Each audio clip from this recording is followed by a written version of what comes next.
하나님 말씀 구약성경 레위기 11장 45절에서 47절, 신약성경 사도행전 10장 9절에서 16절 말씀 봉독합니다. 하나님의 말씀입니다. 경청하십니다. 나는 너희의 하나님이 되려고 너희를 애굽 땅에서 인도하여 낸 여호와라. 내가 거룩하니 너희도 거룩할지어다. 이는 짐승과 새와 물에서 움직이는 모든 생물과 땅에 기는 모든 길짐승에 대한 규례니 부정하고 정한 것과 먹을 생물과 먹지 못할 생물을 분별한 것이니라. 사도행전 말씀 이어서 봉독합니다. 이튿날 그들이 길을 가다가 그 성에 가까이 갔을 그때에 베드로가 기도하려고 지붕에 올라가니 그 시각은 제6시더라. 그가 시장하여 먹고자 하며 사람들이 준비할 때에 황홀한 중에 하늘이 열리며 한 그릇이 내려오는 것을 보니 큰 보자기 같고 네 귀를 메어 땅에 들이웠더라.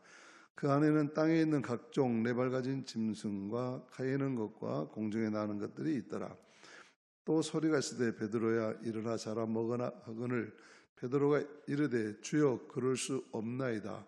속되고 깨끗하지 아니한 것을 내가 결코 먹지 아니하였나이다 한데, 또 두 번째 소리가 있으되 하나님께서 깨끗하게 하신 것을 내가 속되다 하지 말라 하더라. 이런 일이 세 번 있은 후 그 그릇이 곧 하늘로 올려져 가니라. 아멘. 할렐루야.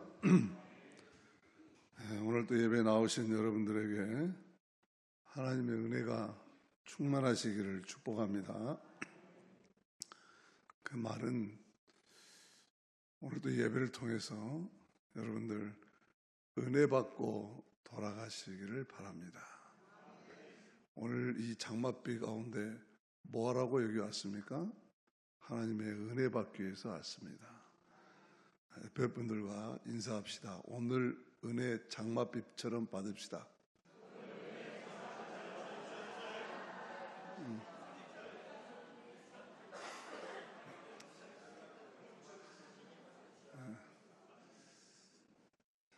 칼빈이 하나님의 은혜는, 칼빈 선생, 우리 장로교를 신앙적 토대를 세우고 교회의 기틀을 마련한 종교개혁자 칼빈, 우리 장로교로서는 조상이죠. 그분이 하나님의 은혜는 소낙비같이 내린다 그랬습니다. 감당할 수 없도록 하나님 우리에게 자기 자신의 독생자를 내어주시기까지 우리가 다 받아들일 수 없을 정도로 너무너무 그저 가분할 정도로 우리에게 주시는 것이 하나님의 은혜입니다. 오늘 또 저 빗소리가 세져가지고 제 말씀 소리가 잘 안 들리거든. 하나님의 은혜를 저 빗소리 같이 받기를 축복합니다. 드라마 보면 지난 편의 줄거리가 있습니다. 연속극의 재미를 더해드리기 위한 시청자를 위한 배려이죠.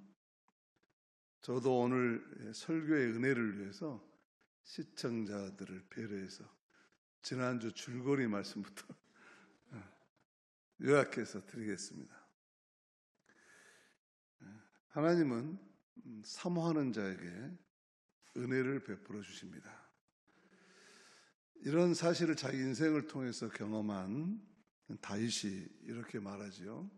사슴이 시냇물을 찾아 헤매이듯이 내 영혼 갈급히 주를 사모하며 찾나이다. 이런 영적인 진지함이 로마의 군대 장수 고넬료에게 있었습니다. 그는 하나님을 향한 경건이 있었고 이웃을 향한 공의함이 있었습니다. 정복자로 식민지 백성을 다스리는 위치에 있는 군대의 책임자가 그 식민지 백성을 향한 구제와 봉사, 그들의 섬김을 궁일한 마음으로 했다는 것이 참 신기합니다. 여러분, 우리 일제시대 때 긴칼찬 일본 순사가 이 땅에 우리나라 백성들에게 구제를 하고 사랑으로 돌보고 그랬다면 우리가 일본을 지금 저렇게 미워하겠습니까? 그런 순사가 있었다면 참 신기한 순사일 것입니다. 이 고넬료는 그랬다는 겁니다. 주님이 말씀하신 사랑의 이중계명, 하나님을 사랑하고 이웃을 사랑하라는 이 말씀을 율법에 의해서, 구약율법에 의해서 잘 지켰습니다. 아직은 고넬료가 예수님을 잘 알지는 못했죠.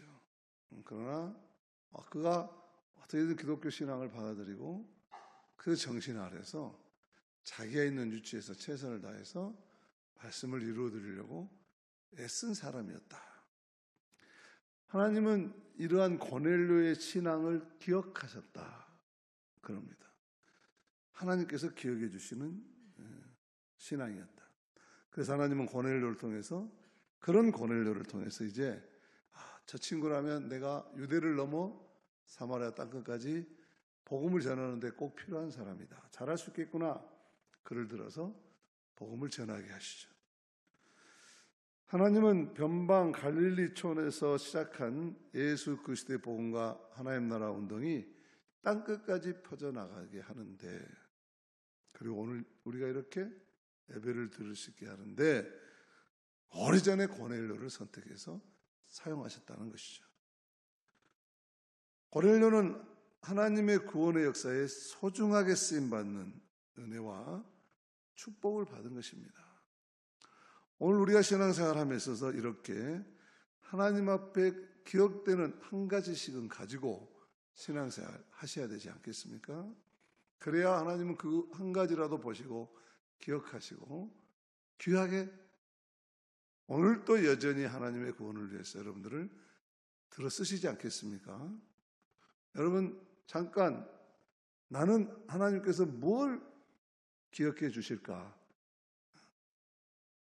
질문 한번 해보십시오. 하나님께서 나를 기억하는 건, 너는 예배 시간에 맨 졸기만 했잖아. 이런 기억을 하시면 되겠습니까? 나는 그 무더운 장마철에도 성강교회 가더니 졸지도 않고 목사님 설교 하나라도 땅에 떨어지지 않으려고 정말 예배드리는 자세가 예뻤다, 이런 기억을 하셔야 되지 않겠습니까? 예를 들어서 설령 어젯밤에 무릎 꿇어서 몸이 약해지셔가지고 오늘 마음은 온유로되 육체가 약해서 내가 아버지 집에서 졸지 어디 가서 졸겠습니까? 그리고 주무시더라도 그래, 너는 화장실 청소하나만큼은 기가 막히게 했다, 그런 너는 성가대만큼은 제대로 했다, 이런 하나님이 한 가지라도 기억해 주는 그런 성도들이 되시기를 축복합니다. 그런데 이 고넬료가 이방인 선교로 나서게 되는 데는 두 가지 장애가 있었습니다. 극복해야 될 과제가 있었습니다. 첫째는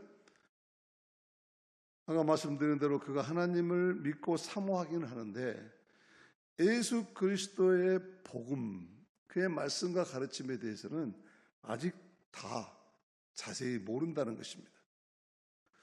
그래서 예수님을 전해야 될 텐데 그런 걸 잘 알아야 되지 않겠습니까? 그래서 베드로 같은 사도가 필요했던 것이죠. 그리고 두 번째는 당시에 예수님의 제자들이 가지고 있는 이방인들에 대한 편견과 고정관념이었습니다. 이것을 극복해야 됩니다. 구원은 선민 유대인들에게만 있고 이방인들에게는 구원이 없다라고 생각한 유대인 출신의 제자들의 편견이었죠. 그런데 하나님은 오늘 말씀을 통해서 이 두 가지 장애물을 다 치워주십니다. 제자들의 수장이었던 베드로에게 보자기 한 상을 통해서 이 두 가지 장애를 없애주시는 겁니다. 오늘 말씀을 통해서 여러분들에게도 여러분 인생의 모든 장애를 치워주시는 하나님의 놀라운 섭리가 함께 하시기를 축복합니다. 먼저 9절 말씀 보겠습니다. 시작. 이튿날 그들이 길을 가다가 그 성에 가까이 갔을 때 베드로가 기도하려고 지붕에 올라가니 그 시간이 제6시더라. 고넬료가 하인 둘 부하 하나를 데리고 세 사람, 같이 네 사람이 무두장이 시몬의 집에 머물고 있는 베드로를 찾아갑니다. 예수님께서 하나님께서 환상 중에 그렇게 하라겠죠. 그래서 지금 가고 있습니다. 이튿날 그들이 길을 가다가 그 성에 가까이 갔을 그때에 아직 가고 있어요. 아직 도착 안 했어요. 그런데 그 시간에 때마침 베드로는 정해진 기도 시간이 되어서 기도하러 지붕으로 올라갔다는 겁니다. 팔레스타인의 집들은 지붕이 평평해서 지붕에 올라가서 기도해. 아마 지붕에 올라가면 하늘이 가깝다고 생각했던가 보죠. 지붕에 올라가서 기도했습니다. 우리는 여기서 먼저 전체적인 것을 우리가 들여다보면서 이 배경을 들여다보면 모든 일을 하나님께서 준비하시고 섭리하고 계시는구나 하는 걸 우리가 관람평을 할 수 있잖아요. 왜냐하면 고넬료에게는 베드로를 찾아가라 하시고 베드로에게는 고넬료를 맞아들일 준비를 하게 하십니다. 그래서 베드로에게 환상을 보여주시고 이 환상은 이방인을 맞아들이라는 환상이었어요. 각자 놓고 보면 고넬료, 베드로 각자에게 다 우연히 일어난 일 같지만 이 내용을 전체적으로 보고 있는 우리들이 볼 때는 결코 우연이 아니구나 하는 것을 알 수 있죠. 하나님께서 일하실 때 언제나 하나님의 때에 하나님의 방법으로 역사하신다는 겁니다. 우리에게 일어난 모든 사건은 결코 우연이 아니라는 겁니다. 우연처럼 보이는 필연입니다. 하나님은 하나님의 때에 하나님의 의도에 따라 하나님이 계획하시고 하나님이 감독하시고 우리를 역사의 주인공으로 선택하셔서 주관해 가십니다. 이렇게 하나님이 우리를 통해서 주관해 가시는 이 모든 삶, 우리 인생과 역사의 모든 삶을 하나님께서 주관해 가시는 것을 하나님의 섭리라고 말하는 것입니다. 만약에 고넬료에게만 베드로를 찾아가라는 환상을 보여주시고 베드로에게 이방인을 맞으라는 환상을 보여주지 않았다면 어떻게 되겠습니까? 식민지 정복자 군대 장관이 더군다나 예수를 십자가에 못 박았던 로마의 군인이 베드로를 찾아왔다? 이 베드로 얼마나 가슴이 털컥 내리겠습니까? 드디어 나도 잡혀 순교하는가 보다 이런 생각하지 않겠어요? 또 고넬료 역시 베드로에게 가서 자기 입장을 설명하려면 얼마나 준비가 되어 있지 않는 베드로에게 힘들었겠습니까? 베드로가 고넬료를 맞아들이지 않거나 고넬료가 베드로에 대해서 설명해내지 못하면 이 이방인 선교는 종치는 겁니다. 그래서 하나님은 두 사람이 자연스럽게 만나도록 미리 선보신 거죠. 환상을 통해서 섭리하신 것입니다. 여러분 그렇습니다. 우리 자리로 돌아와서 생각해 보십시오. 하나님은 절대로 막연하게 일하지 않으십니다. 막연하게 일을 시키지도 않으십니다. 하나님은 준비 없이 일하지 않으십니다. 준비 없이 일을 시키지도 않으십니다. 하나님께서 어떤 일을 하시려고 할 때에는 반드시 미리 사람을 준비하시고 여건과 환경을 조성하시고 물질로 채워주셔서 돕는 사람을 보내주셔서 감당하게 하시는 겁니다. 그래서 우리는 이런 하나님을 여호와 일에 예비하시는 하나님, 준비해 주시는 하나님이라고 찬양하는 것이죠. 여러분, 이 말씀이 믿어지시기를 축복합니다. 그렇기 때문에 하나님 일할 때 염려할 필요가 없어요. 근심할 이유도 없어요. 두려워하거나 불안할 것도 없습니다. 나는 능력이 안 되고, 나는 가난하고, 나는 배운 것이 없고, 나는 한 번도 안 해본 일이고, 나는 알지 못하고, 나는 여건이 바쁘고. 하나님은 사람을 통해 일하실 때 그런 걱정하지 않게 하십니다. 그것은 우리들의 걱정일 뿐입니다. 여러분, 이 사실이 그냥 입술로 아멘이 아니라 지금까지 여러분들이 신앙생활 오시면서 여러분들의 고백이 되어야 할 줄로 믿습니다. 또 고백하고 계신 줄로 믿고, 만약에 오늘 드린 말씀이 여러분 인생에 생생하다면 믿음을 가지시기를 축복합니다.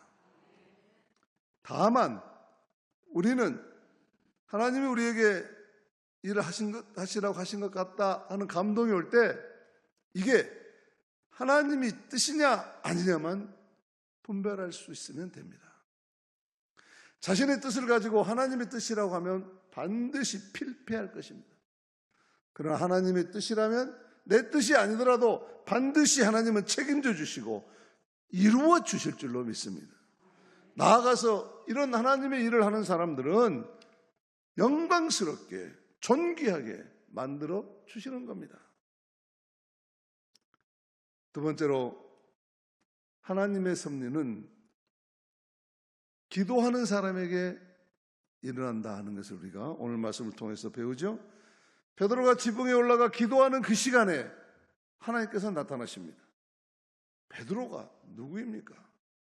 하루에 3,000명을 회개하고 돌아오도록 설교를 끝내주게 잘하는 박상규 목사 같은 예수님의 수제자였습니다. 동의하신 분들만 복 받으시기 바랍니다. 그는 안전뱅이를 일으키기도 하고, 내가 이야기가 났고도 나도 웃기네요. 안전뱅이를 일으키기도 하고, 죽은 사람을 살리기도 합니다. 그뿐만 아니라 환난과 핍박 가운데서 교회를 지키고 선교의 부흥을 시키는 데 앞장섭니다. 얼마나 훌륭한 사람입니까? 그런데 곰곰이 보면 베드로는 무엇보다도 기도의 사람이었다 하는 것입니다. 이 모든 힘이 베드로는 기도에서 나왔다.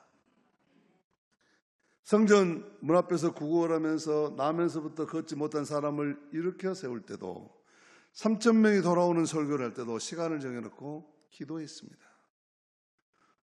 오늘 말씀에도 지붕에 올라가서 기도하다가 환상을 보지 않습니까?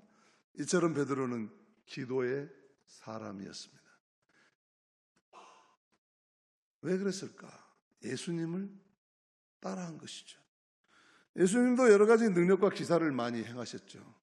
가병한 자를 고치고 걷지 못한 자를 일으키고 시각장애인의 눈을 뜨게 하시고 귀신 들린 자 고쳐주십니다. 심지어 바다를 잠잠케 하시고 물 위를 걸으시고 죽은 나사로를 살리셨습니다.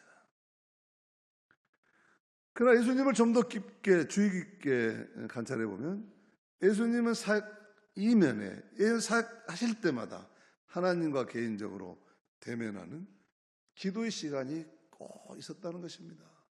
오병이어의 기적을 베풀 때도 들고 먼저 축사하시고 하나님 앞에 기도하고 나눠줘라 그러지 않습니까? 예수님은 공생애를 시작하실 때 광야에 나가서 40일 동안 금식하고 기도하고 시작했고, 일생 동안 예수님은 밤이 맞도록 기도하시기도 하시고 새벽 미명에 일어나 기도하셨다고 성경은 전합니다. 그리고 마지막 십자가를 앞에 둔 절박한 순간에도 겟세마네 동산에서 피땀 흘리며 기도하십니다.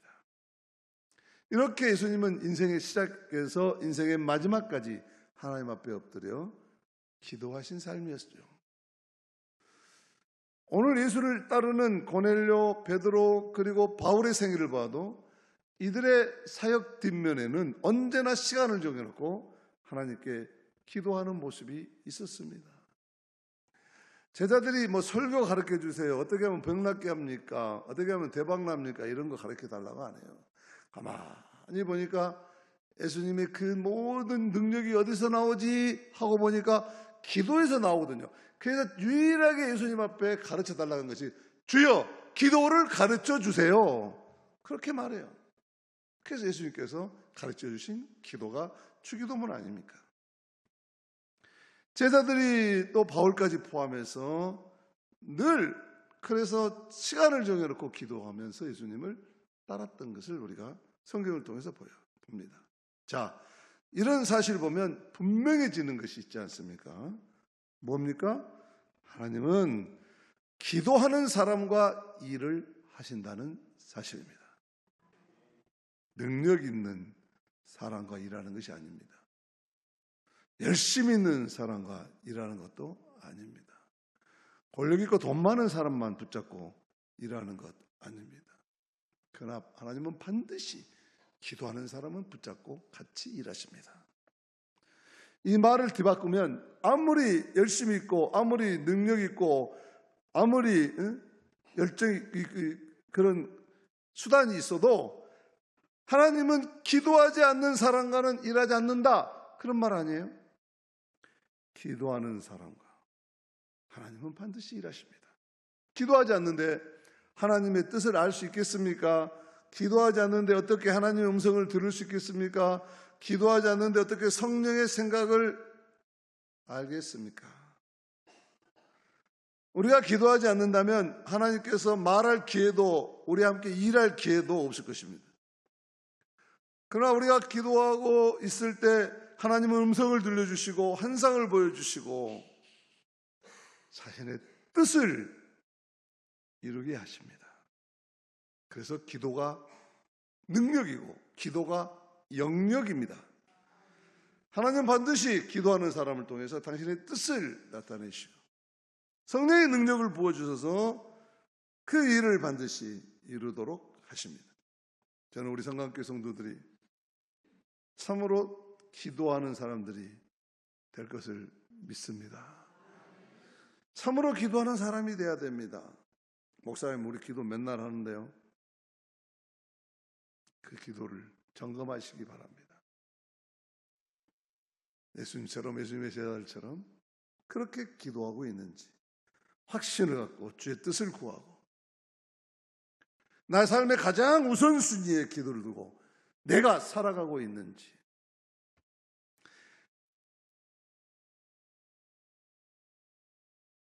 우리가 얼마나 많은 일을 하는가 보다 더 중요한 것은 얼마나 많은 기도 생활을 하느냐 하는 데 있죠.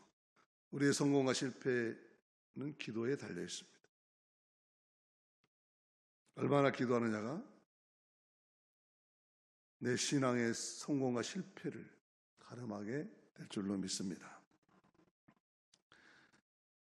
세 번째로, 기도하면서 어떤 기도를 해야 될까? 너무 은혜로운 말씀이 이 다음 이야기가 나오죠. 베드로가 기도할 때 하나님은 환상을 보여주시고 고넬료를 맞아들이라 합니다.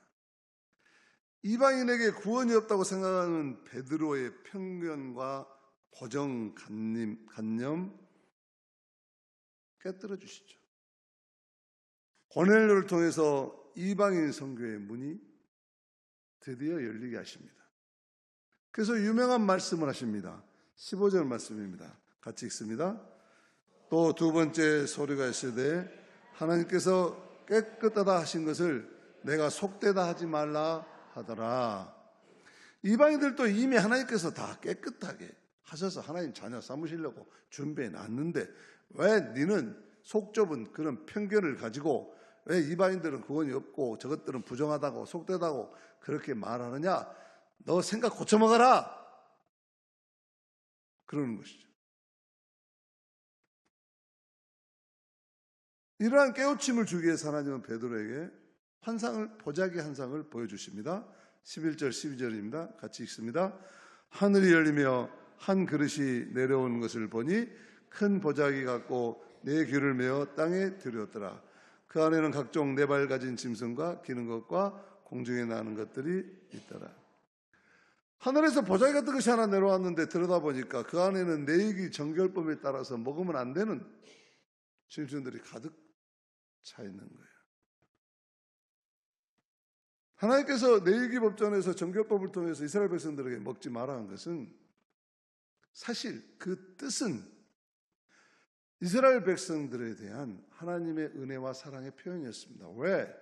그 지방에서 이런 거 먹으면 빨리 탈나고 병나고 전염병 생기고 그러니까 유생적인 의미가 더 컸어요. 근데 이게 내위기 정결법에 그런 의도로 만들어 놓은 것이 역사가 흐르면서 그런 의도는 사라져버리고 완전히 법률적인 것만 남아가지고 이게 하나의 터붓이 되는 그런 것이 되어버린 것이죠.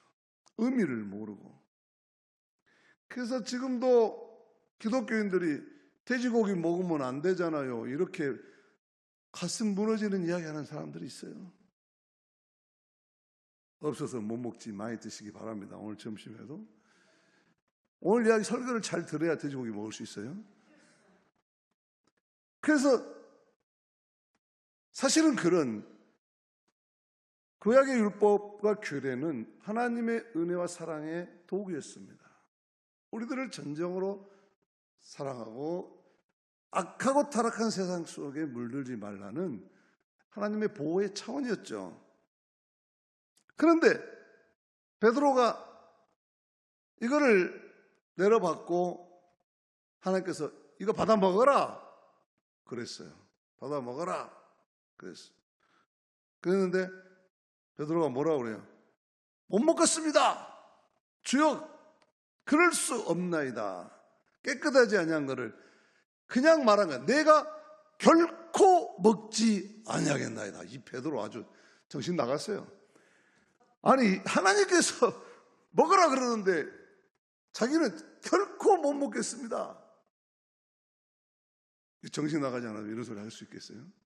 근데 한편으로 보면 베드로 엄청나게 용감한 사람이에요. 하나님 앞에 대들잖아요. 엄청 용감한 사람. 하나님이 먹으라는데 아니요 나 절대 못 먹습니다. 하나님이 속이 터졌을 것 같아. 그래가지고 하나님께서 이렇게 말씀하신 거예요. 너는 어째서 내가 깨끗하다고 하는 것을 네가 속되다가냐? 내가 하나님이라면 주워 박았을 텐데 역시 하나님이시라 은혜스럽게 설득을 해주는 거예요. 내가 다 깨끗하게 해놨다. 먹어도 괜찮아요? 타이르고 있는 거죠.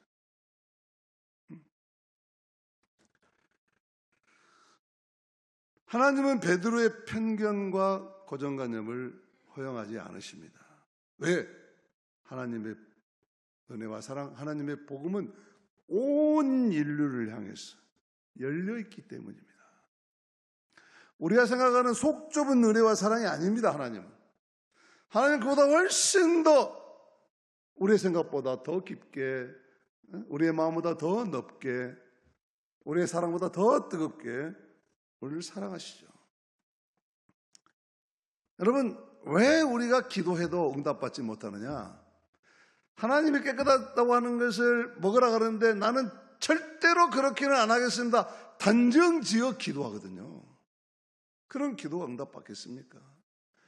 하나님께 우리가 기도합니다. 이거 주세요. 하나님 나 차 벤츠가 필요하거든요. 꼭 벤츠로 주세요. 야 기왕이면 벤츠 타지 말고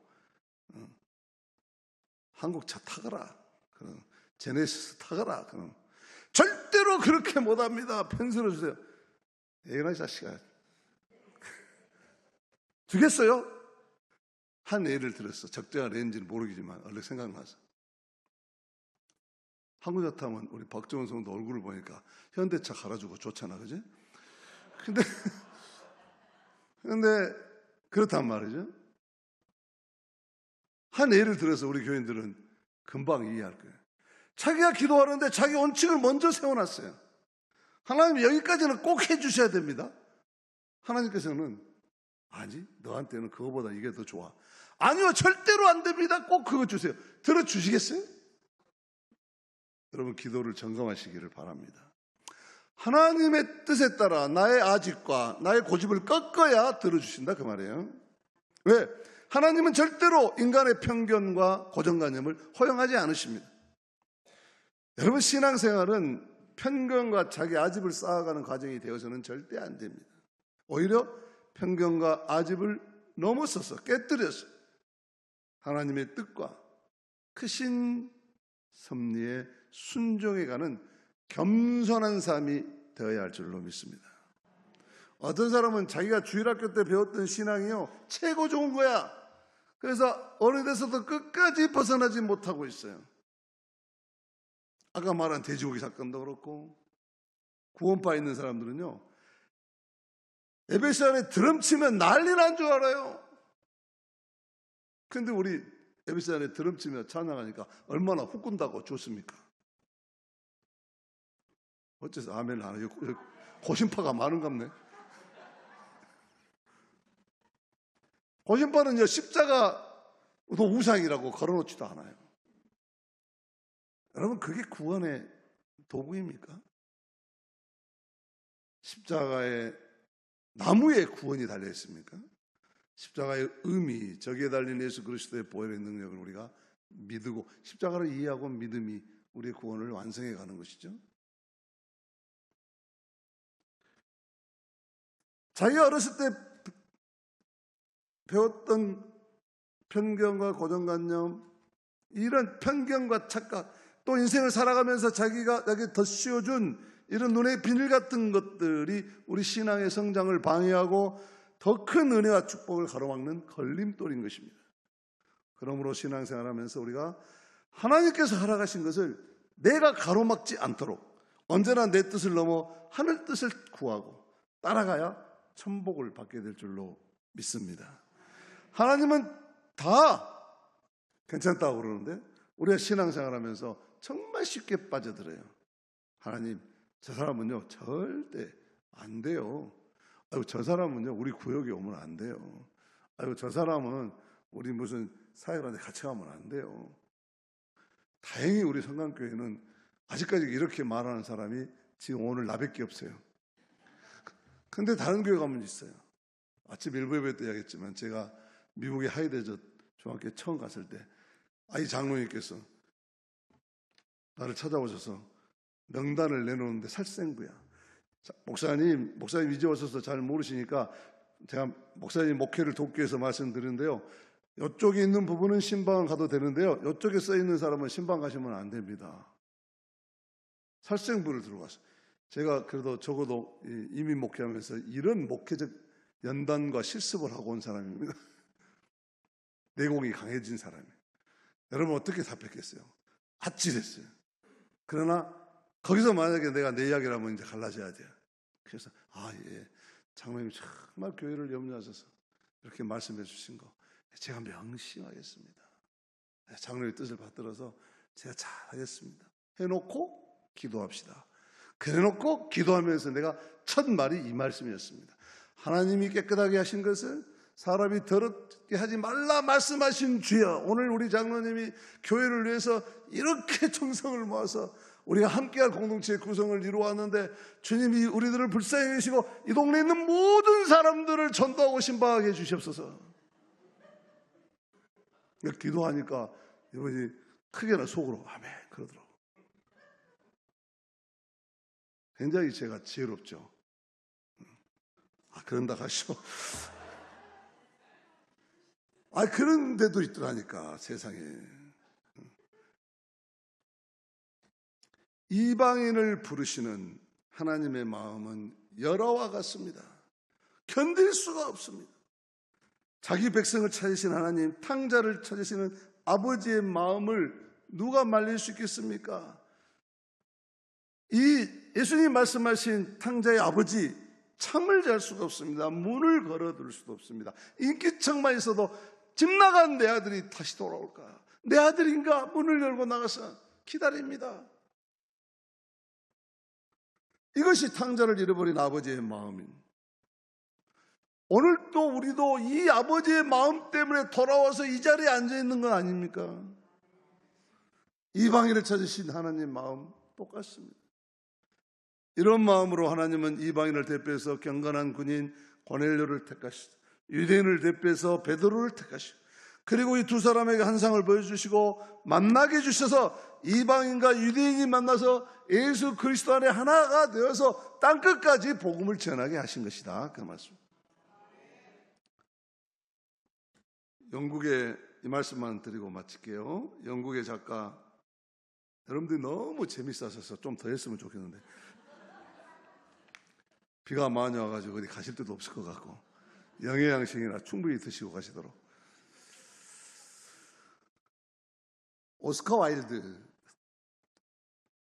우리 강장로님 영국 가시는데 아마 기념관도 있을 것 같아요.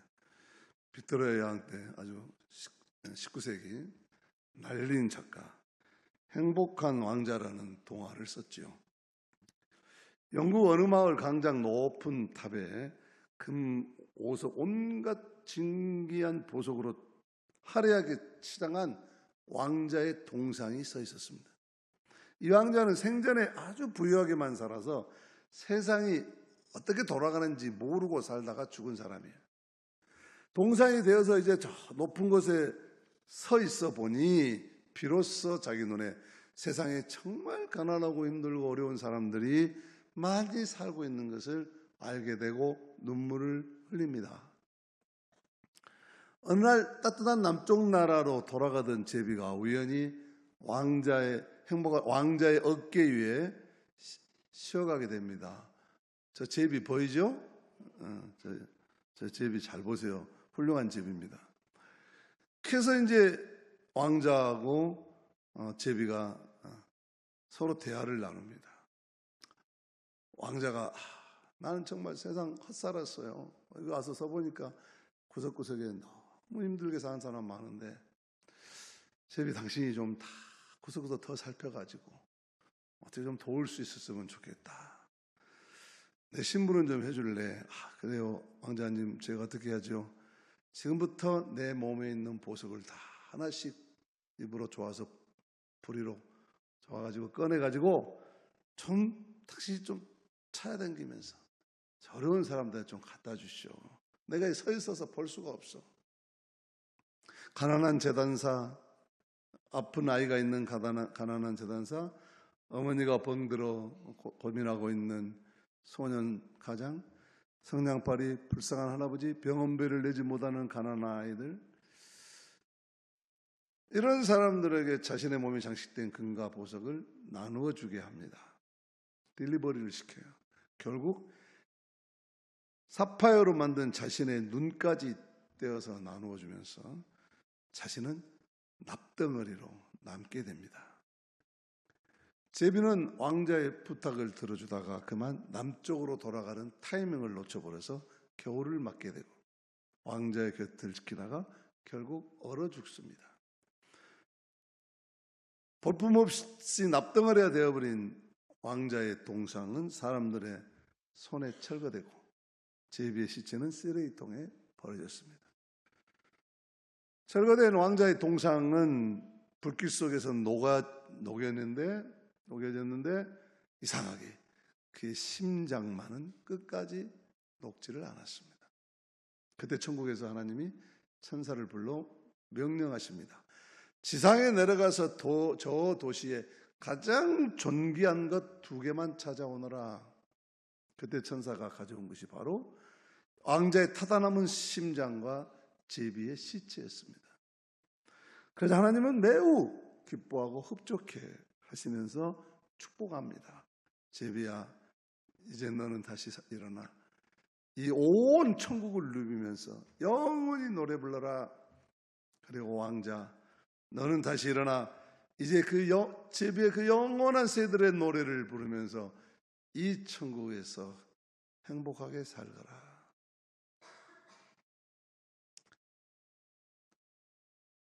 동화 이야기 같지만은 사랑하는 성도 여러분, 하나님은 한 영혼을 살리기 위해 자신의 모든 것을 드리는 행복한 왕자, 예수 그리스도를 우리에게 보내주셨고 우리는 그의 값진 보혈의 은혜를 전하게 제비로 불러주신 줄로 믿습니다.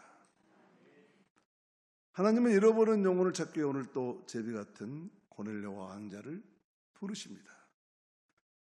하나님께서 깨끗하다 하신 것을 속죄다 아니하는 순종과 겸손의 마음으로 하나님의 구원의 역사에 쓰임받는 성도들이 다 되시기를 축복합니다. 오늘 또 행복한 왕자와 제비와 같이 하나님의 성품에 참여해서 영생을 누리시기를 주님의 이름으로 축복합니다. 찬송가